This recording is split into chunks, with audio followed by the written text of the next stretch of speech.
boa tarde a todos. Eu, antes de mais, queria agradecer ao Comissário Cultural pelo convite, que muito me honrou. Sou frequentadora assídua destas sessões desde a primeira, e é sempre com imenso gosto que estou aqui. Eu também tive um particular gosto porque sempre tive realmente um enorme respeito e também um bocadinho fascínio por esses grandes divulgadores científicos. Porque eu acho que eles têm um papel de acordar e despertar consciências e o gosto pela ciência de gerações e gerações de jovens, que eu acho que é realmente um papel inestimável. Não é? Estou a pensar no Feynman, no Gamow, no Carl Sagan, no Hubert Reeves, o Stephen Hawking, e também, porque não, os nossos portugueses, Jorge Calado, Carlos Figueiras, o Jorge Buesco e até o nosso Ministro da Educação, não é? No mercado. Acho que todos eles têm esse poder de cativar as gerações e de despertar vocações. Não é? Eu tive a sorte de ter um professor de Física no 9º ano que tinha esse poder encantatório, não é?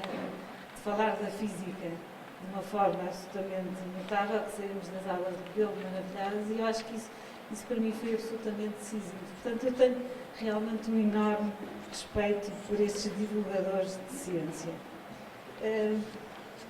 O Asimov, quando pensamos no Asimov, é talvez um dos grandes divulgadores científicos e um dos grandes escritores de ficção científica.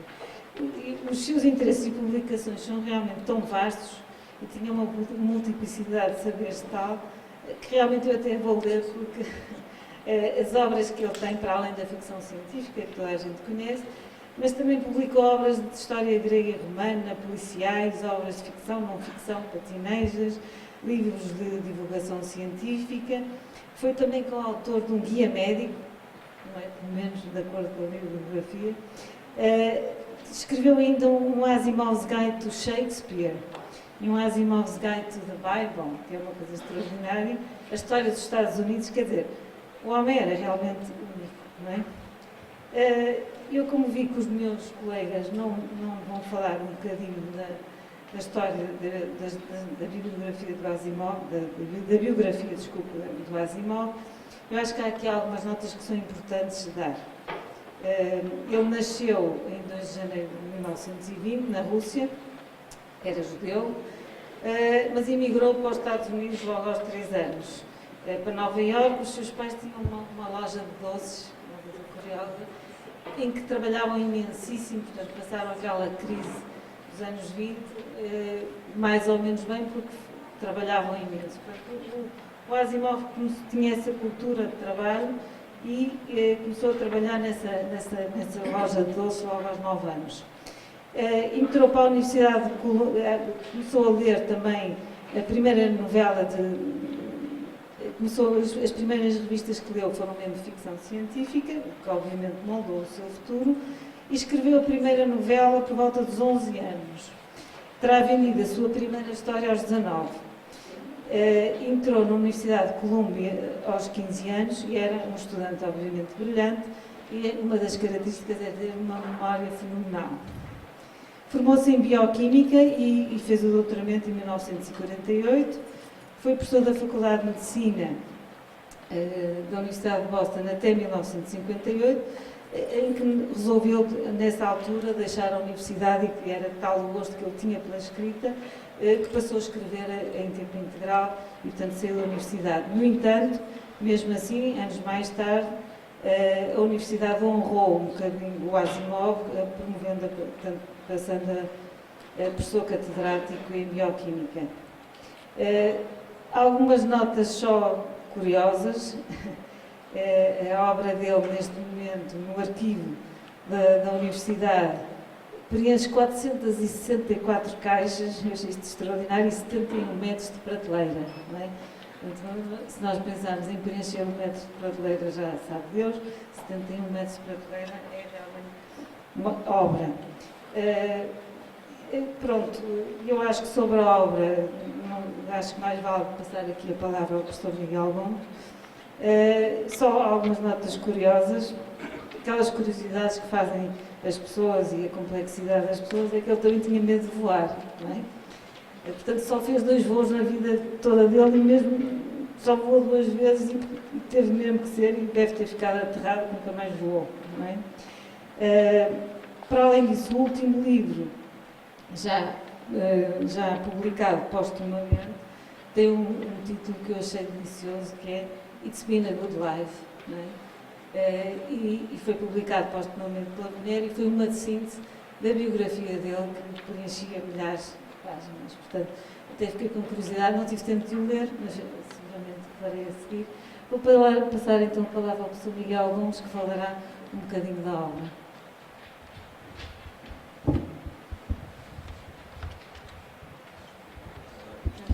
Está ligado. Boa tarde. Eu queria começar por agradecer o convite para vir aqui falar um pouco sobre esta coleção de contos do Asimov, o iRobot. E agradeço sobretudo porque o convite me permitiu finalmente escrever algumas páginas sobre este autor que eu li com tanto prazer durante a adolescência e a que incidentalmente voltei há alguns meses à procura de um conforto familiar após terminar uma tese sobre Shakespeare, enfim. E que também queria só acrescentar nestas palavras introdutórias que, enfim, no entusiasmo de preparar esta sessão e provavelmente por formação profissional, eu comprei o livro em inglês. E só mais tarde me apercebi que a sessão se referia a uma tradução portuguesa. Por isso eu peço que me desculpem as minhas traduções improvisadas dos poucos passos que tenciono citar. E então, eu diria que a escolha desta coleção de contos é uma escolha feliz, não só por incluir alguns dos melhores textos do Asimov, mas também por mostrar claramente o estilo do escritor. Ao contrário de muitos outros escritores de ficção científica, os textos do Asimov são singularmente estáticos.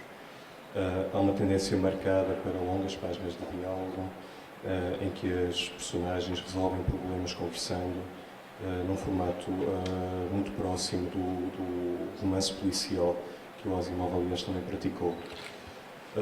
Longe estão ainda os grandes romances maçudos que o Asimov escreveu mais para o fim da vida, por um lado com a intenção de criar uma continuidade no seu universo ficcional, à maneira da banda desenhada, e, por outro lado, da pressão editorial. Como é frequente neste meio, as editoras encomendavam romances com um número fixo de palavras e pagando adiantamentos generosos. Este elevado número de palavras, fixado contratualmente, foi responsável, em parte, pela exagerada dimensão dos romances tardios do Asimov, em um estilo, enfim, algo pastoso, em tudo diferente do estilo destes contos iniciais. A importância de políticas editoriais não é de negligenciar, mesmo no caso desta coleção. Uma nota no início do volume explica que todos os contos foram publicados separadamente, ao longo de 10 anos, e numa ordem diferente daquela que agora conhecemos. As secções em itálico, com que Asimov liga os vários contos, são uma invenção posterior e criam uma ordem narrativa que não está necessariamente presente nos vários contos originais, tal como saídos nas revistas. Esta ordem prende-se ainda com uma das estratégias narrativas do Asimov que eu passo a explicar. Tal como na saga da Fundação, o Asimov conta o futuro como a história do futuro, ou seja, como um historiador com inclinações literárias contaria o futuro se este já tivesse acontecido. Tanto iRobot como outros livros de Asimov se oferecem aos seus leitores como romances históricos do futuro. O enquadramento específico desta coleção em particular é, como sabemos, o da reportagem jornalística. O livro surge enquadrado como escrito por um jornalista que está a preparar uma reportagem sobre uma das principais, uma psicóloga de robôs. Ou seja, trata-se de um género documental. E a propensão pseudo-histórica destes textos é marcada pelo uso sistemático de datas e por um progresso tecnológico linear. Ou seja, cada conto indica ou pressupõe um salto no desenvolvimento tecnológico dos robôs. E esse progresso linear, que sublinho não seria tão visível nos contos, tal como publicados originalmente, é estabelecido sobretudo nos acrescentos em itálico, a tal reportagem jornalística. Para nós, em 2012, há momentos nestes contos que são já anacrónicos ou até vagamente embaraçosos.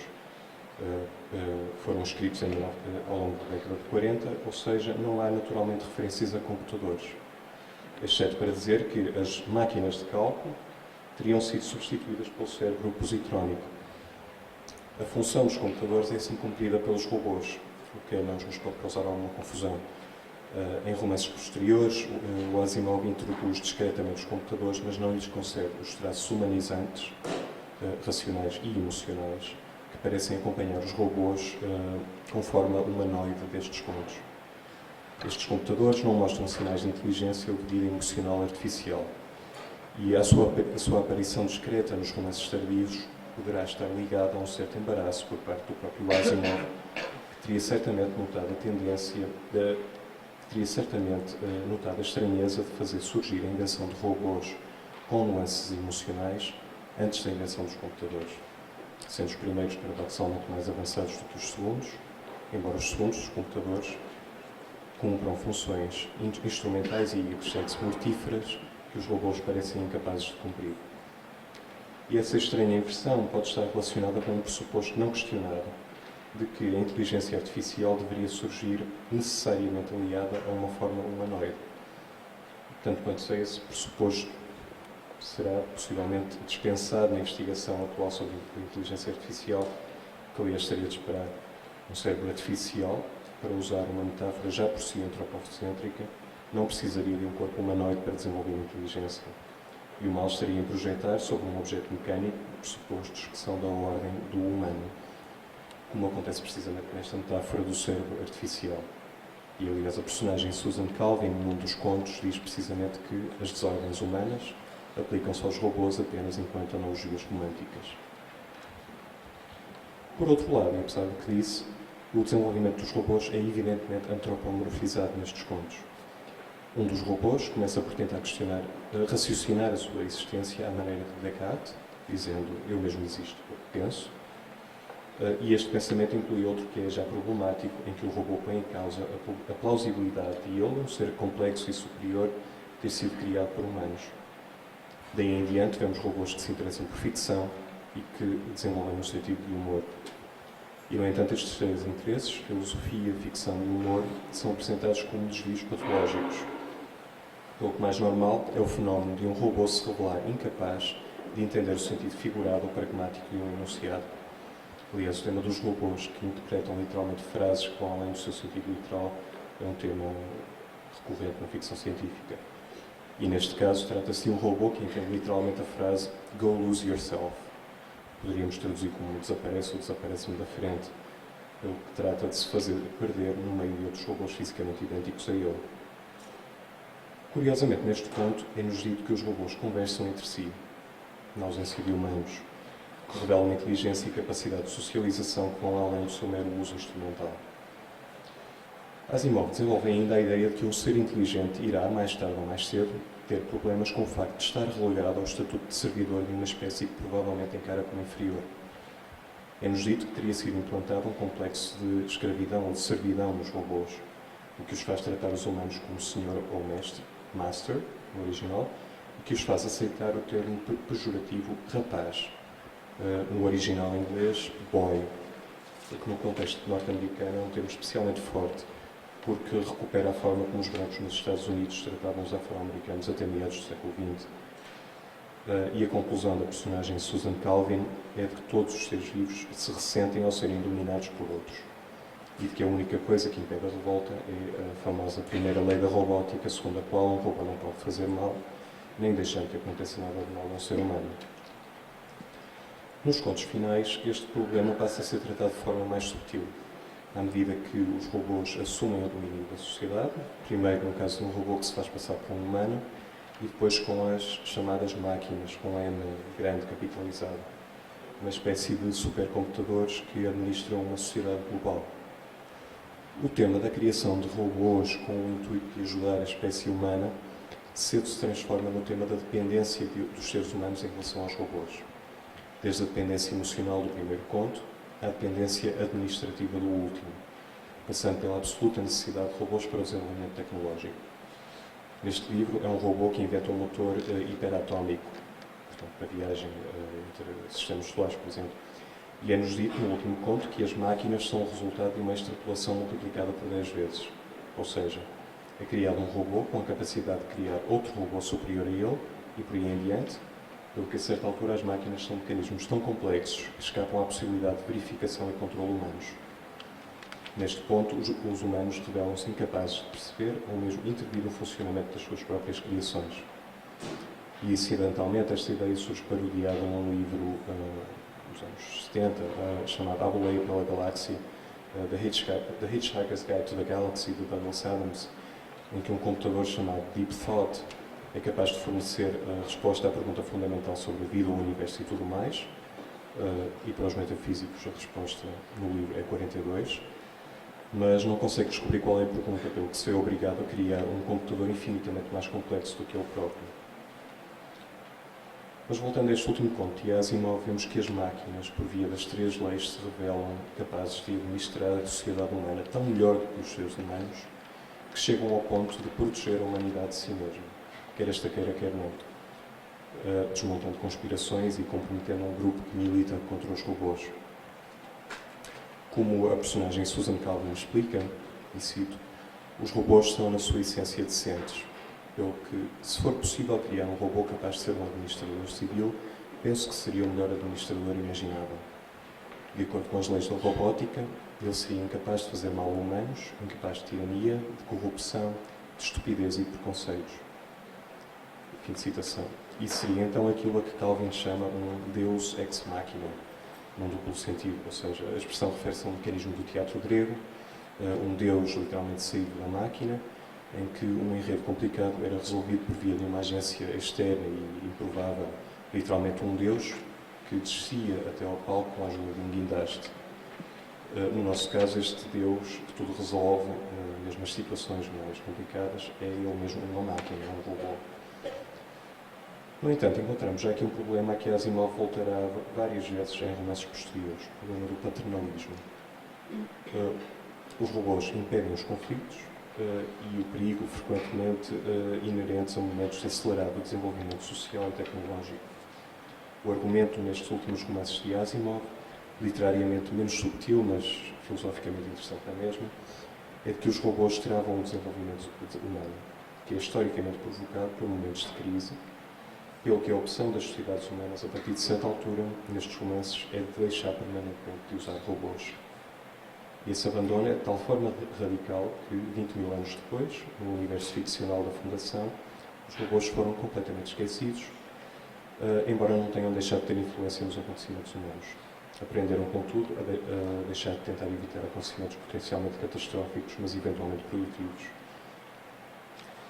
E este problema liga-se a uma questão importante na ficção do Asimov, que está presente nas últimas páginas do último conto deste livro e recorrente em romances posteriores. A questão do motor da história, ou seja, a resposta às perguntas: o que produz acontecimentos históricos, o que os influencia e faz mudar de rumo, ou se terá o indivíduo, ou mesmo a vontade de populações inteiras, influência no curso da história. Asimov dá várias respostas e vai-as revendo ao longo dos seus vários romances. Mas neste último conto, a pergunta sobre se a vontade de populações ou de indivíduos terá influência na história, a resposta a isso é não. E eu cito a parte final do diálogo, uma parte do diálogo final. Diz Susan Calvin: não sabemos para onde vamos, só as máquinas o sabem e estão aí nessa direção e a levar-nos com elas. Responde o interlocutor dela: mas está a dizer-me, Susan, que a Sociedade pela Humanidade tem razão e que a humanidade, de facto, perdeu a capacidade de decidir o seu próprio futuro. Responde Susan Calvin: na verdade, nunca a teve. Esteve sempre à mercê de forças económicas e sociológicas que não entendia. À mercê dos caprichos do clima e dos volte-faces da guerra. Pense que, para todo sempre, todos os conflitos são finalmente evitáveis. Apenas as máquinas, a partir de agora, serão inevitáveis. Fim de citação. Nos romances da Fundação, o tema da psicohistória pretenderá precisamente negar a agência evolutiva de indivíduos e massas. Apenas a ação conjunta de toda a população humana, resumida a leis matemáticas da história, faz a história mover-se e, aparentemente, nada se pode fazer contra isso. E esta é a forma que Asimov dá à história nestes romances, é esta a filosofia da história de Asimov. É um ponto de vista que, aliás, é muito do seu tempo e muito pouco na moda atualmente. O último ponto da coleção, o ser humano já nada pode fazer contra os planos das máquinas. Tal como antes, outros fatores contextuais, a economia, a sociologia, o clima, as guerras, haviam impedido a ação de indivíduos ou mesmo de grupos reduzidos de pessoas.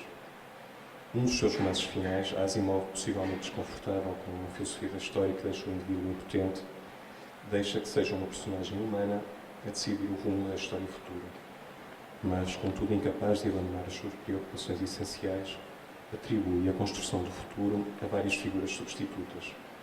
Uma comunidade de líderes iluminados, mas invisíveis, um robô com capacidades sobre-humanas ou uma forma de inteligência coletiva. Todas estas figuras têm algumas coisas em comum. São elas que conduzem a história, mas fazem nas sombras, sem terem sido escolhidas para a função que vão cumprir e passando por cima dos desejos das massas que conduzem. E Asimov não se consegue livrar desta imagem do tirano benevolente.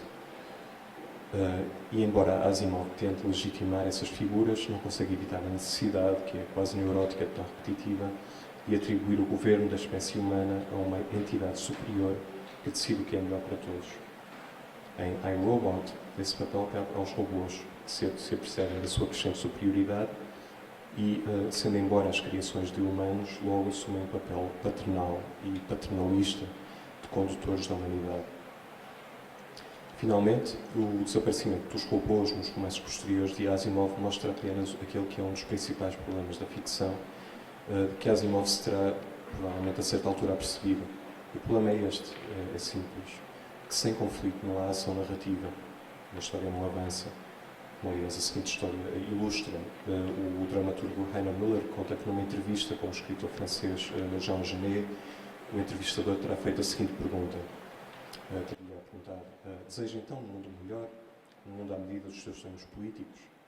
Ao que Genet terá respondido, por amor de Deus, se o mundo fosse tal como eu desejasse que fosse, deixaria de ter motivos para escrever. Ou seja, o que nós vemos nesta coleção de contos do Asimov é mais do que uma experiência de antecipação científica sobre robótica e inteligência artificial. Enfim, um tema fascinante, aliás, sobre o qual eu, no final de contas, não sou qualificado para falar.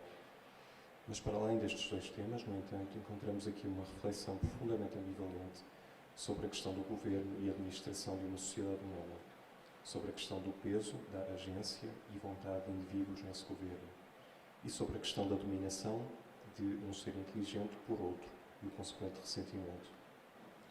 Esta questão é, como disse, profundamente ambivalente, porque neste e outros livros, Asimov não parece conseguir decidir-se entre uma visão da história em que os indivíduos intervêm decisivamente e uma visão da história em que são forças abstratas e sistémicas que determinam o curso dos acontecimentos. E voltando ao contexto contemporâneo, no contexto de uma crise capitalista que nós vemos desenrolar-se perante os nossos olhos, cumprindo passo após passo a receita económica, social e política que conduziu ao surgimento dos fascismos há cerca de 90 anos, eu diria que esta é uma questão que hoje está ultrapassada, pelo contrário, hoje discutido de novo. Obrigado.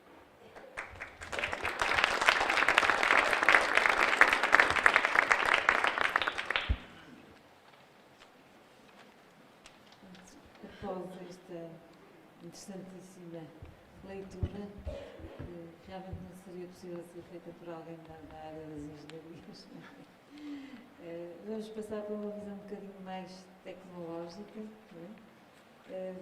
Do professor Luís Paulo Reis, que realmente é da área da robótica e da informática, e que nos vai dar a perspectiva mais na obra do Asimov, mais ligada à técnica, não é?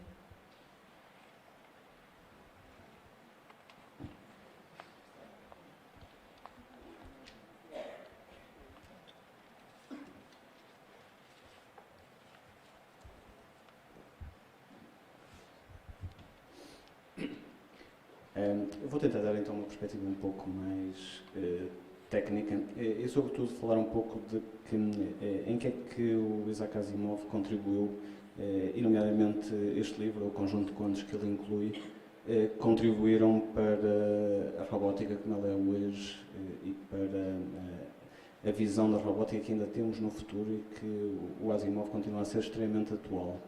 A visão que ele tem da robótica e os desafios que ele lançou à robótica continuam ainda hoje extremamente atuais.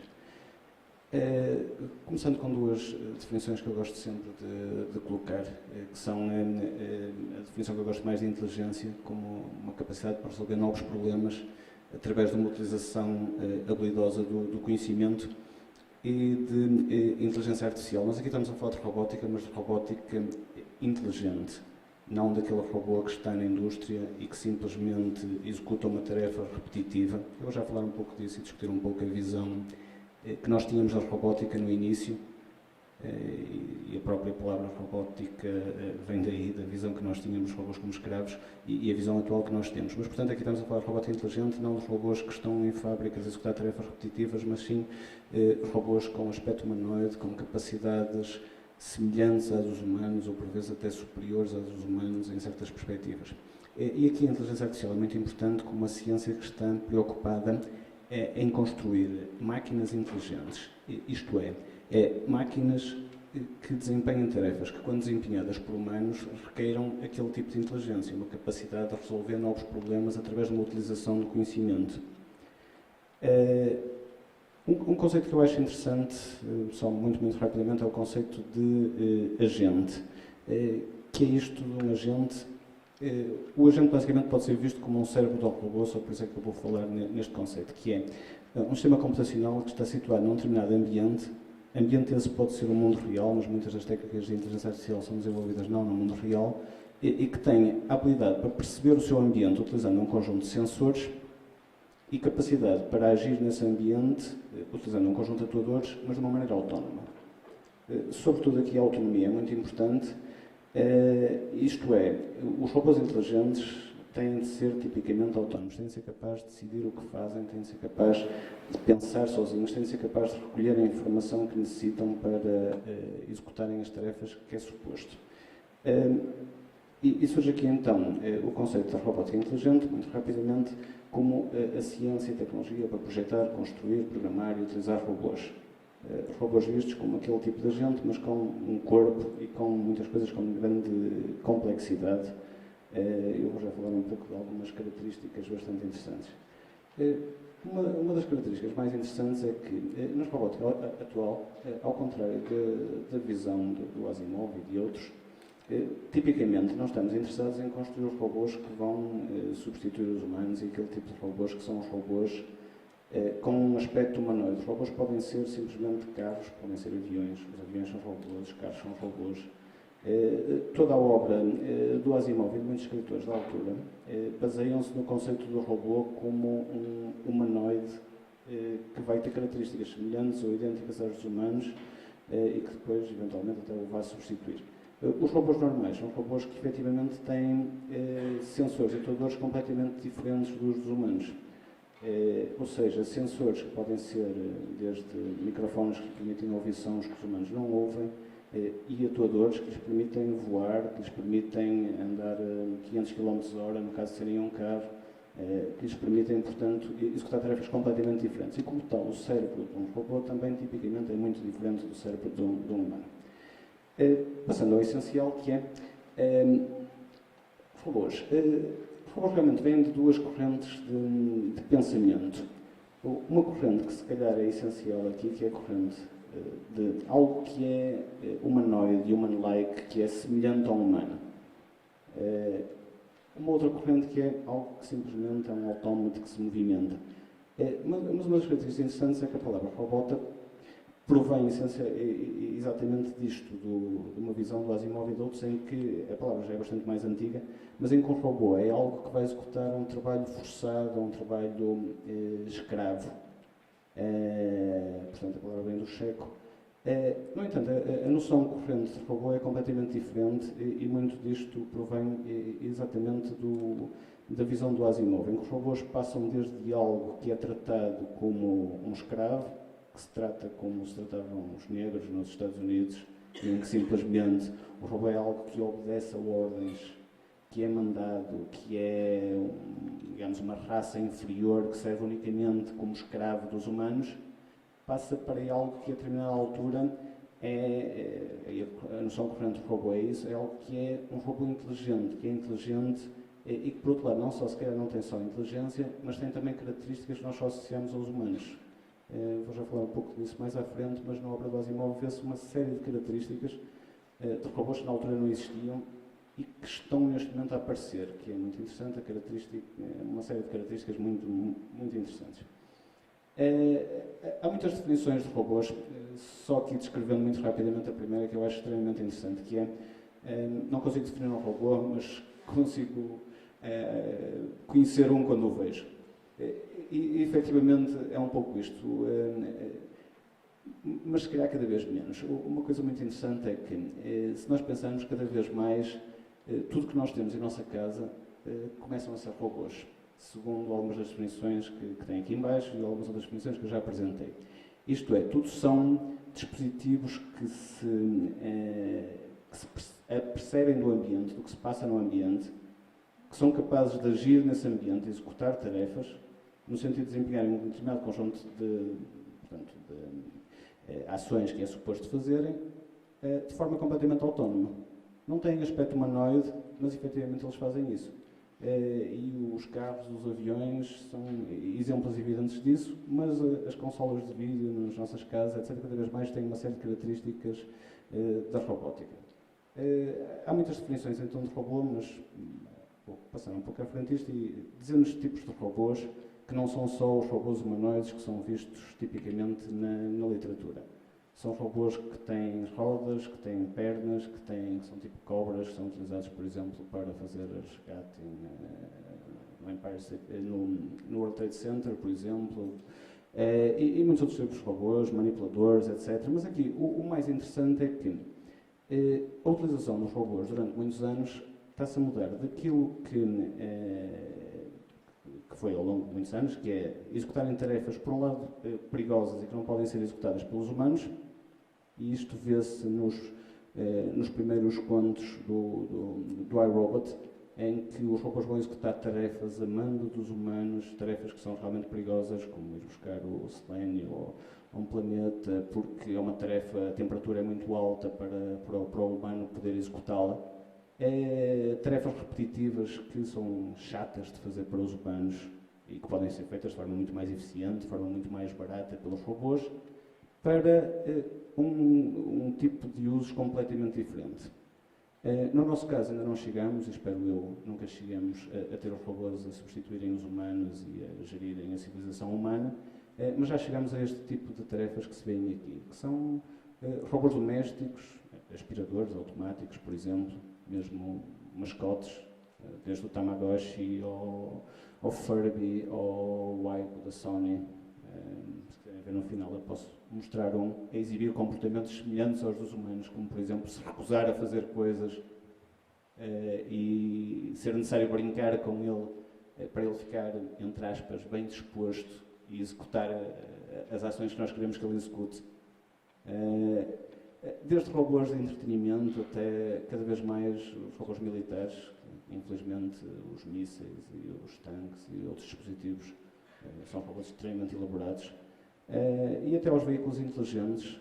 Os nossos carros do futuro, as empresas esta semana estive no Algarve, numa conferência, em que estava o diretor do DFKPI, um dos grandes laboratórios de investigação mundial e que trabalha com a BMW, com a Mercedes, com a Volkswagen, entre outros. E o que ele me disse é que já há tecnologia neste momento para os carros serem conduzidos de forma completamente automática. O único problema é realmente as questões de segurança e o que podemos perder com isso. Isto é, o que se pode perder devido a questões legais, devido à introdução disso, mas efetivamente, muito rapidamente, os nossos carros já estacionam sozinhos, mas muito mais rapidamente executam muitas outras tarefas sozinhos. O estado corrente dentro da robótica, realmente, as aplicações estão a migrar das aplicações industriais, etc., para todo este tipo de aplicações que eu falei. Não chegamos ainda, claramente, nem vamos chegar muito rapidamente a robôs do tipo dos que nós vemos no iRobot. Os robôs atuais continuam a ter capacidades muito simples e são muito diferentes dos robôs de Hollywood e dos robôs que nós vemos aqui Portanto, têm capacidades muito simples, semelhantes a de insetos, mas eu vou já mostrar um ou dois vídeos interessantes. O trabalho do Asimov, entre outros, permitiu criar uma nova robótica. Ele inspirou-se, aliás, bastante no Frankenstein, inicialmente, uma obra que ele achou bastante piada, Portanto, lançou as bases para uma robótica diferente. O principal, há muitos filmes muito interessantes que, para quem achar alguma piada, com visões bastante interessantes. Mesmo o iRobot de 2004, que é inspirado no iRobot, simplesmente inspirado, tem algumas cenas que aparecem no livro e também aparecem no filme, também tem uma visão bastante engraçada. Centrando-me um pouco na principal contribuição do iRobot para a robótica. As 3 leis da robótica. No terceiro ponto, que é o Round and Round, em português a tradução é um pouco diferente, o Asimov acaba por propor as 3 leis da robótica, às quais adicionou posteriormente a Lei Zero, que aliás é uma lei bastante útil para tornar as 3 leis realmente úteis. Estas leis permitem que os robôs sejam úteis à sociedade e que sejam efetivamente seguros no contacto com os humanos, etc. O que as leis dizem, a Lei Zero então diz que um robô não pode ferir a humanidade ou por inação permitir que tal aconteça. A Lei 1, um robô não pode então ferir um humano ou por inação permitir que tal aconteça, desde que isto não vá em contradição com a Lei Zero. O que nós verificamos é que é muito fácil acontecer a Lei 1 poder ser desrespeitada de maneira a permitir não desrespeitar a Lei Zero, por exemplo. Obviamente, se um humano for lançar um ataque nuclear, fazer algo que efetivamente prejudica a humanidade como um todo, faz todo sentido o humano poder ser morto para evitar a destruição da humanidade. A Lei 2 diz-nos que um robô deve obedecer às ordens dadas pelos humanos, exceto quando tais ordens entrarem em conflito com a primeira lei, obviamente. E a Lei 3, finalmente, que um robô deve proteger a sua própria existência, desde que tal proteção não entre em conflito com a primeira e com a segunda lei.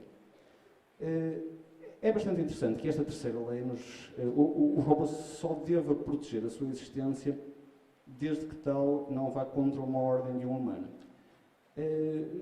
Num dos pontos do Asimov, exatamente no Runaround, há uma discussão bastante interessante em que, no final da história, o que acontece é que o robô, devido a algum problema de raciocínio provocado pelo ambiente quente e pelas emissões de gases, acaba por ficar hesitante entre obedecer à Lei 2 ou à Lei 3, isto porque ele foi um robô que foi feito com um upgrade, porque devido a ser uma máquina já bastante avançada, efetivamente deveria proteger um pouco mais a sua existência e não exclusivamente obedecer à ordem dos humanos.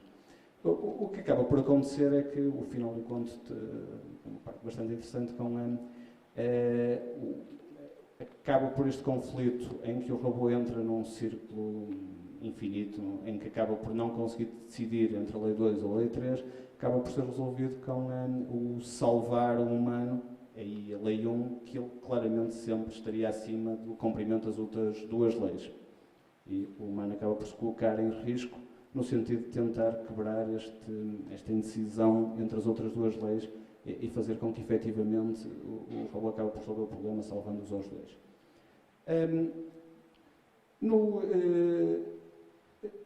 As leis de robótica, penso eu, são a principal contribuição, mas também uma série de visões de robôs com diferentes características.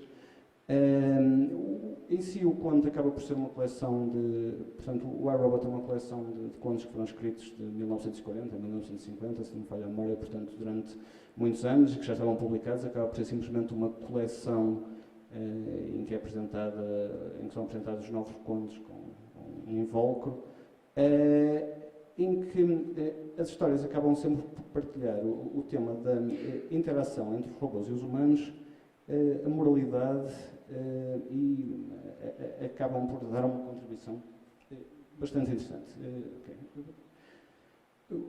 Novamente, há uma série de contos bastante interessantes. Deixem-me, se calhar, falar um pouco sobre as características da robótica que, se calhar, foram introduzidas por este livro. Uma dos interesses é que todos os robôs que aparecem aqui são robôs inteligentes. Efetivamente, estamos numa altura em que ainda não existem computadores. Os computadores que nós temos são os próprios robôs com um aspecto humanoide que desempenham todas as tarefas que hoje são desempenhadas pelos computadores ou pelo outro tipo de máquinas inteligentes não humanoides. Uma característica também muito interessante aos robôs terem efetivamente personalidade e um estado emocional. O facto de eles poderem ficar chateados, de poderem inclusivamente enlouquecer e não fazer o que o seu criador queria que eles fizessem, isto acaba por ser uma discussão bastante interessante.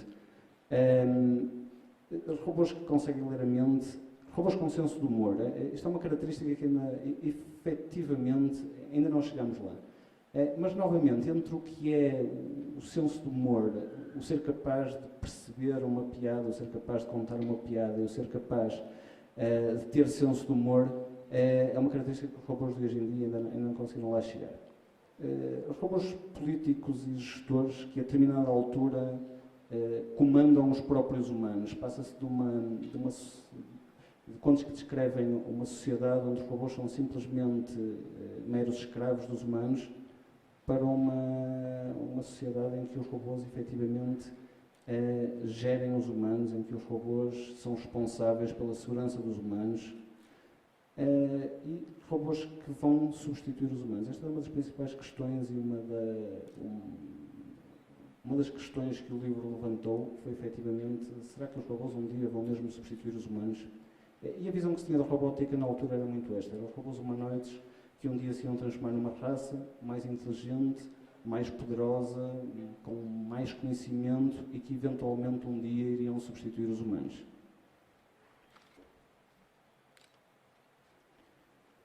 Se calhar como conclusões, não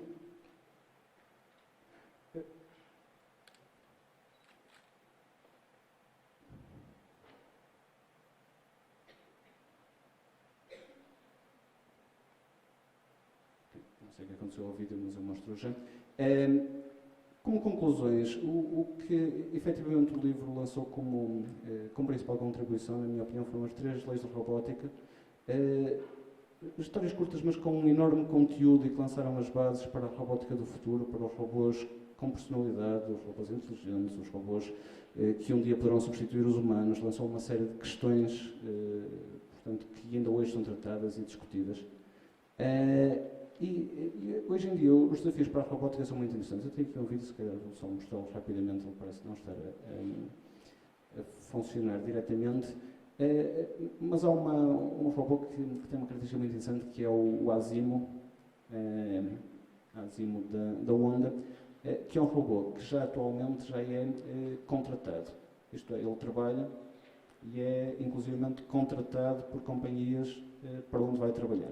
É um conceito bastante interessante. Ainda estamos longe, na maioria das aplicações de robótica, de lá chegar, mas a ideia de, a determinada altura, olharmos à volta e ter aqui um robô que está a assistir a esta sessão, lá atrás, se calhar, e a ver o que é que nós estamos a dizer sobre ele, é uma ideia que não está tão longe como isso.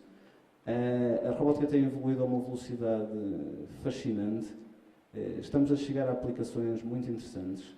Simuladores extremamente realistas que nos permitem testar todas as metodologias que depois queremos inserir nos robôs reais, os robôs em casa, mesmo equipas de robôs. Um desafio muito interessante tem sido a interação entre humano e robô, porque é muito interessante a interação por voz, nós interagimos por voz, efetivamente, mas perceber o significado que está por trás do que dizemos, perceber o significado que está por trás da nossa própria expressão corporal, comunicação não verbal, colocar robôs a perceber isto ainda é bastante complicado. E toda esta interação humano-robô é uma das áreas em maior desenvolvimento. E no futuro, muito recentemente o Presidente Obama fez um discurso sobre a investigação na robótica e para onde poderá ir, ou mesmo a investigação em geral nos Estados Unidos, com ênfase na investigação na robótica, e uma das questões que ele abordou foi as equipas humano-robô, Human Robot Teams. Porque no futuro os robôs não vão ser vistos como os nossos escravos que vão fazer as tarefas que nós não queremos fazer, mas sim, se calhar, como nossos parceiros, no contexto de equipas de humanos e de robôs que, em conjunto, vão fazer tarefas que sozinhos uns e outros não conseguiriam fazer, como sejam, por exemplo, a exploração de novos planetas. É tarefa óbvia onde vai ser necessário equipas de comandos de robôs. Humanos inteligentes, robôs também inteligentes que se comportem como parceiros dos humanos. E estas questões, será que os robôs um dia vão ser mais inteligentes que os humanos? Eu, sinceramente, diria certamente. Isso não tenho qualquer dúvida. Depende do conceito de inteligência. Os robôs já são mais inteligentes em pequenas partes que nós podemos considerar inteligência. Jogam melhor xadrez do que os humanos? Certamente. Há um único humano que se calhar consegue jogar contra qualquer robô, mas se calhar noutras tarefas não são tão inteligentes como os humanos, mas no futuro certamente que poderão ser, porque a capacidade de evolução é muito superior, infelizmente, que a nossa dos humanos. Será que vão substituir os humanos? Eu diria não. Os robôs vão ser parceiros dos humanos novamente, não tem necessariamente de ser a visão humanoide do Asimov. Se calhar muitos vão ser, outros não vão, mas certamente que não vão substituir os humanos, vão ser parceiros dos humanos. Só para concluir, mostrar um pequeno vídeo.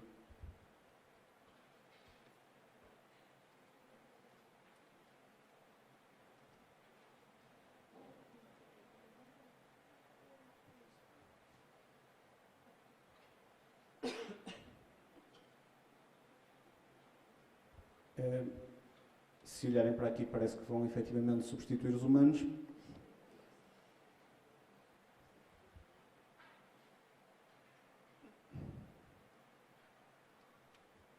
Muitos projetos são destinados efetivamente a criar humanoides com capacidades de expressão, capacidades de movimentação bastante semelhantes às dos humanos.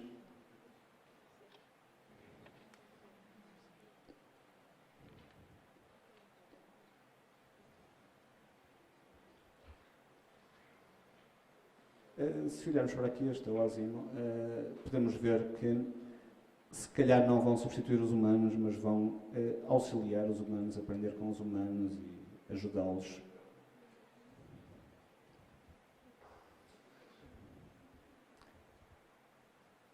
Parceiros, escravos ou uma raça que nos vai substituir, penso que a escolha é sobretudo nossa.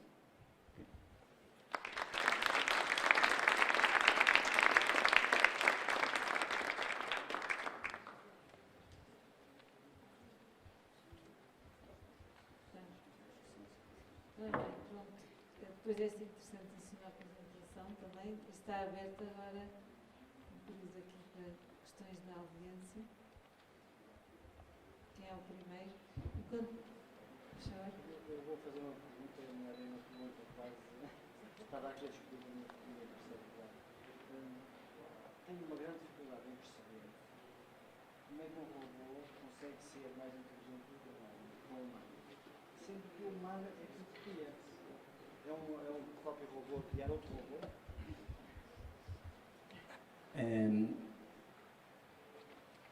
Conseguir criar algo mais inteligente que nós, se calhar não é tão complicado como parece. Nós, na verdade, por exemplo, quando os humanos estão em constante evolução, uma coisa é a inteligência que nós temos neste momento, outra coisa é a inteligência que poderemos vir a ter no futuro. E se nós pensarmos, os humanos estão todos os dias a aprender. Nós, por exemplo, todos os dias aprendemos a caminhar. Porquê? Porque o nosso corpo é diferente, porque o nosso corpo, por exemplo, porque estamos mais gordos, porque temos mais massa muscular ou menos massa muscular, porque temos mais exercício, menos exercício, e todos os dias aprendemos a caminhar. Todos os dias nós aprendemos novas coisas. Os robôs também podem aprender. Os mecanismos que se utilizam para a aprendizagem são semelhantes.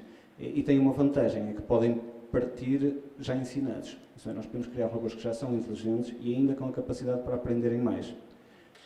Agora, o criar um robô inteligente depende. Nós conseguimos, neste momento, já criar robôs que são mais inteligentes que os humanos em tarefas específicas. O que eu disse de jogar xadrez é uma tarefa simples, específica. Os robôs, garantidamente, que conseguem jogar melhor xadrez que qualquer humano. Não sei se calhar o Kasparov, que dá luta a um robô que saiba jogar muito bem, grande mestre, mas se calhar não conseguem contar uma anedota ainda, se calhar não conseguem ter senso de humor, não conseguem uma série de características humanas. E se calhar também não há necessidade em as terem, mas não sei se consegui responder razoavelmente à sua questão.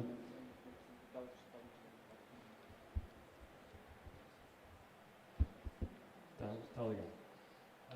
A minha pergunta também entra um bocado nesta confusão do que o que é que realmente é um comportamento inteligente.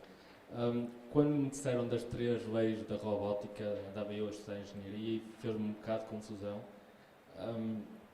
Porque estas leis parecem ser ditas para um humano e não para um robô, não é? Tem uma certa ambiguidade, parece que implica que há uma certa compreensão um certo sentimento por parte do robô para perceber o que é que aquilo significa. Enquanto aquilo que eu estou habituado com as máquinas é dar instruções precisas para certas tarefas e ter aquele controle no final. A própria definição de inteligência artificial parece indicar que também ser inteligente é adquirir um comportamento humano. E é um bocado esquisito saber o que é o comportamento inteligente, até porque o Dr. Luís Paulo Reis falou em jogar xadrez, mas, por exemplo, o computador que venceu Kasparov em 97 utilizava um método de força bruta, essencialmente, ou seja, utilizava um cálculo e nós não diríamos que uma máquina de calcular é uma máquina inteligente, por exemplo.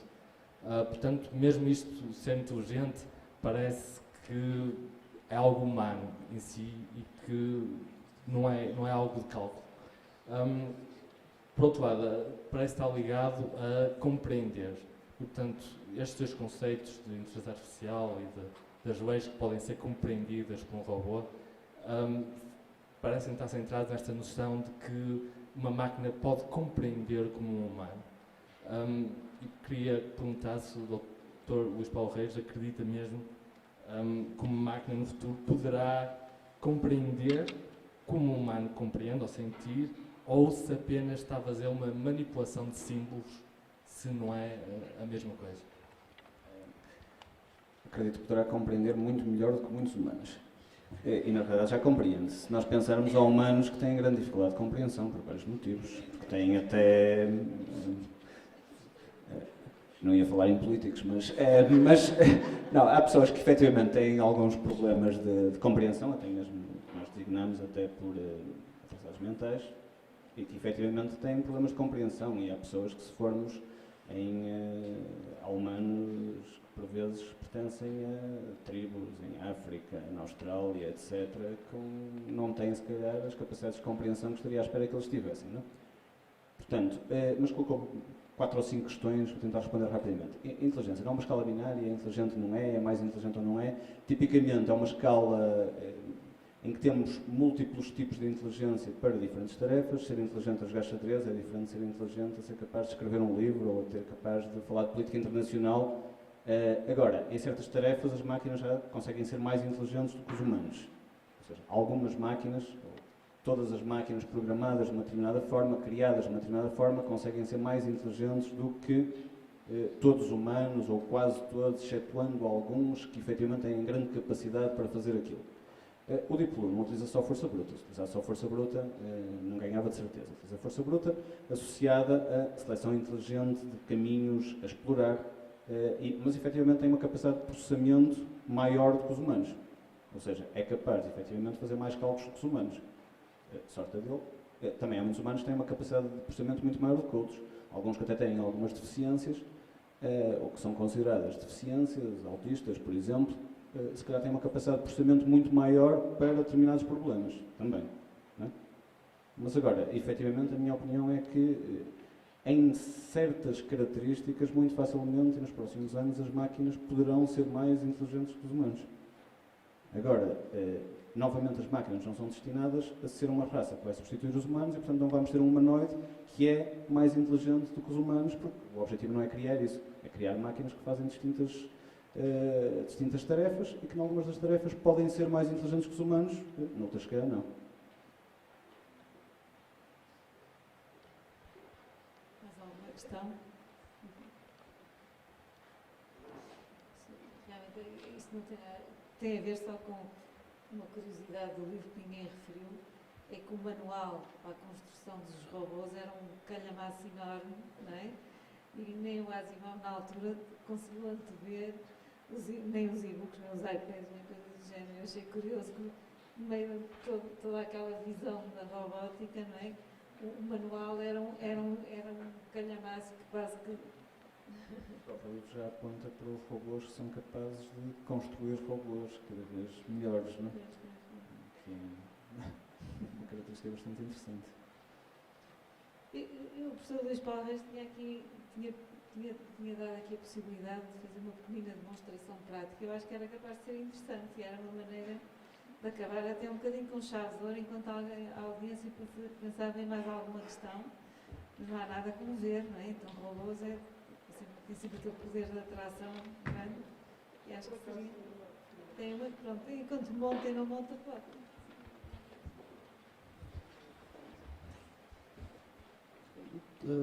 Bom, a minha questão é precisamente sobre a possibilidade dos robôs substituírem os humanos, que é uma coisa que as pessoas têm medo, mas já está a acontecer e está a acontecer algum ressentimento. Quando se fala na atual sociedade, temos desemprego. Vemos, por exemplo, na Via Verde, quando tinha uma pessoa a cobrar o bilhete, na Via Verde não, na autoestrada, e agora, por exemplo, poderá ter uma máquina que a pessoa mete as moedas e sai o dinheiro.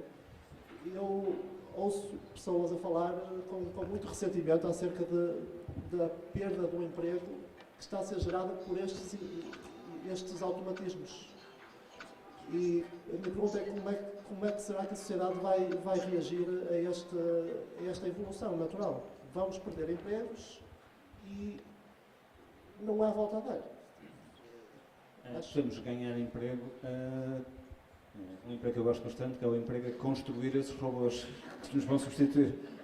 Portanto, os robôs substituem-nos nas tarefas repetitivas e chatas, mas nós ganhamos novas tarefas, são as tarefas de construir esses robôs, projetá-los, etc. Portanto, que são tarefas muito mais interessantes. Mas é inevitável realmente a automatização substituir os trabalhos repetitivos, os trabalhos monótonos, etc. Isso é absolutamente inevitável. Não? Se me perguntar se eu acho bom os humanos perderem emprego, certamente que não. Se me perguntar se isso é evitável, direi que certamente que não também. Pronto, a minha questão é mais...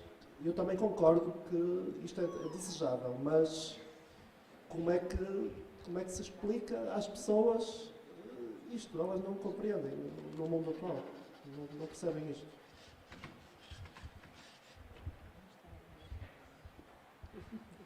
Acho que é muito complicado explicar às pessoas, porque efetivamente acho que não há explicação possível. Quando se explica a alguém que vai perder o seu emprego, infelizmente não vale a pena tentar explicar, porque é inexplicável a pessoa. Para muitas pessoas, o emprego, a segurança económica, a segurança familiar é o essencial. Não é? E se lhes dissermos que as máquinas os vão ameaçar nisso, não vamos conseguir explicar que no futuro, se calhar, vai sobrar mais tempo para tarefas... para tarefas menos repetitivas e mais intelectuais e para dedicarmos às artes, à cultura, etc. Mas é muito difícil.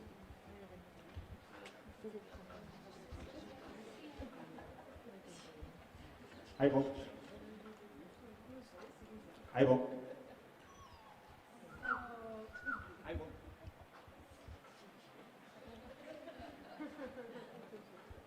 Ai bom.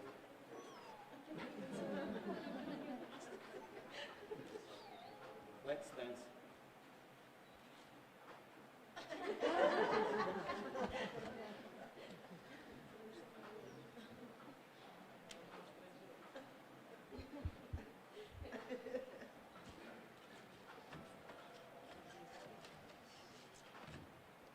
O grande problema é que ele, neste programa, tem também um estado emocional. E como tal, antes de eu fazer muitas festas, ele ficar contente, que por cima estava desligado já há uns dias, não vai fazer grande parte das coisas que ele vou mandar. Ai bom. Let's dance. Let's dance.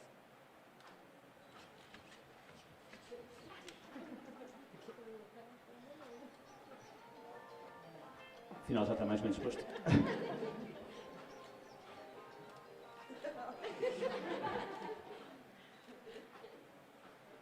Esta máquina foi criada pela Sony. A Sony tinha uma área muito interessante de investigação na robótica, que infelizmente descontinuou porque não dava lucro.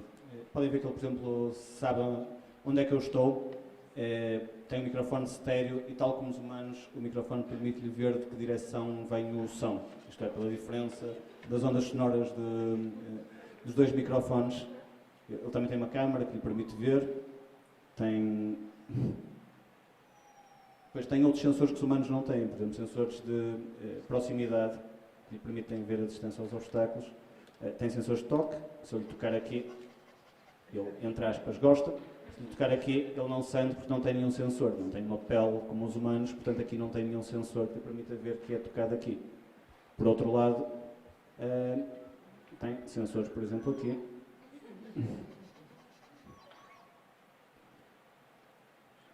É capaz de tarefas muito simples, por exemplo, tirar fotografias. Ai, bom.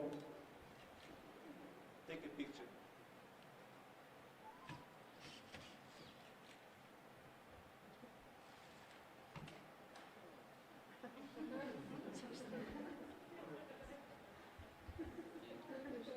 Parece com vontade de obedecer.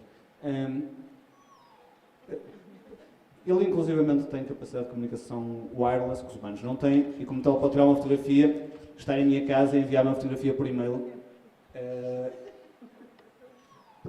As máquinas têm capacidades diferentes, quer dizer, isto é um cão robótico, tem características de cão, é parecido com um cão, efetivamente, só isso, mas depois tem características completamente diferentes. Não vai substituir certamente os cães, mas tem características diferentes e interessantes.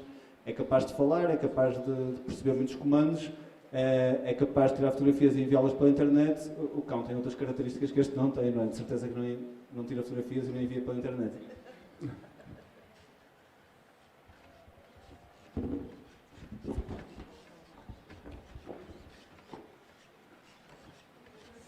Características de cão também é capaz de pegar num laço e brincar com ele. Bem, se quiserem ver depois, se quiserem ver uma demonstração mais detalhada, isto custava, a Sony vendia por 2.000 euros cada um. O que não é um preço muito caro, porque efetivamente se pensarem tem uma câmera, um microfone estéreo, capacidade de comunicação wireless, um processador, 20 motores e um botão de desligar que comparado com os cães normais é muito útil. E fala inglês, não é?